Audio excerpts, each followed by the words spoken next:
Hello, here we have Amanda Sanchez. She goes to the Culinary Art Institute of California in Sunnyvale. Alright, we'll start with the interview. So, everyone has their own inspiration of how they start things and how they go pushing forward to their dreams. What inspired you, or who inspired you, and why? My grandmother actually inspired me to be a culinary chef. When she would always invite me over for Christmas and Thanksgiving, we would get together and make cookies, pies, cakes, and whatever anyone else wanted. So that's who inspired me. So you've pretty much been baking and cooking your whole life? Pretty much. Cool.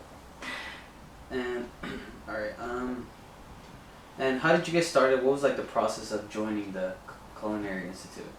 Well, I met down with one of the head people at the Art Institute, and we sat down and talked about a plan, financial plan, and then when I was supposed to start. And then I filled out a whole bunch of paperwork, enrollment fees, and then I had to take 2 tests to see where I was placed at the school for English and math. Nice. Okay, and what kind of food do you cook there right now? Right now I'm getting into rural cuisine, where it's a little bit of everything. We have South America, Mexico, Louisiana. It's a little bit of everything. And is it different than what you've cooked before, like in the past semesters, quarters you've been there? Yes. First we start out what we call fundamentals, where it's the basics, where we learn how to cut, hold our knives, and sanitary, and then we move forward to there. Okay.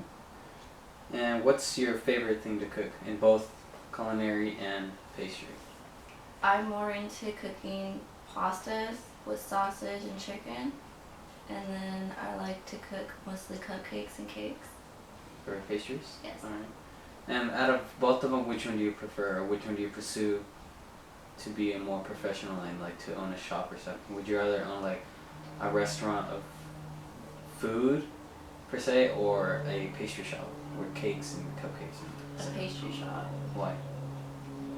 I just have, I guess, my friend says I have a natural talent with cakes and pastries. I just can get it more. Alright, good. Let's see, and how do you store the food both in pastry and culinary? We have what we call a walk-in, and we have a freezer there where it has a fridge, a freezer, a cooler for our fish, because we have to keep our fish separate from the rest of our food, and it has a wine.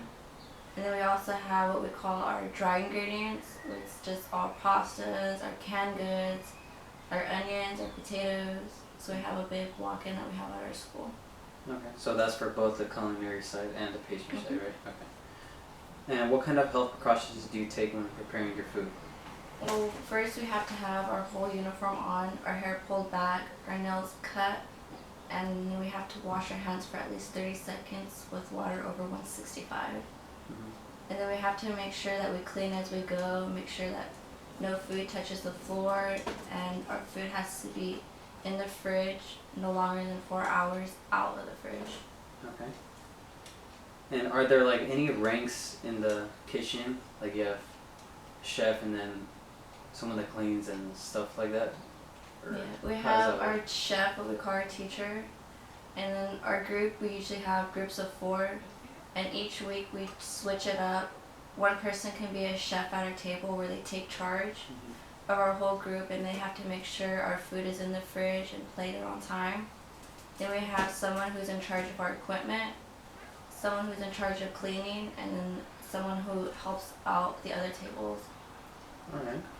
And what tools do you use when you're what tools do you need at hand when you're cooking? For poultry and stuff, we need our thermometers, and then we also need our chef's knife, and then our paring knives that we use. Since we're barely getting started, those are the only 2 knives that we use right now.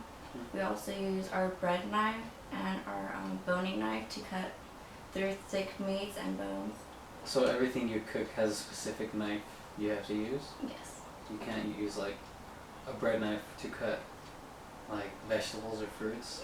Or does like the cut come out wrong, or? It Yes. just doesn't look. A bread knife has jagged edges on it, and then a regular chef knife is clean. Nice. Alright, and last question, what's the end of the day like for a chef? Cleaning. We have more cleaning than we do cooking sometimes, because we always have to have a clean kitchen.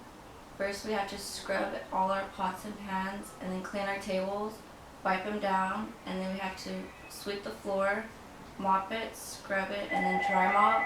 And then we have to make sure all of our food is put back to the walk-in. Then we have to wipe down everything that we haven't used, like our flour bins, our cake bins, and wipe them down and clean them. Alright. Well, this has been an interview with Amanda Sanchez, culinary chef at the Art Institute of California, Sunnyvale. Thank you. Hello, no one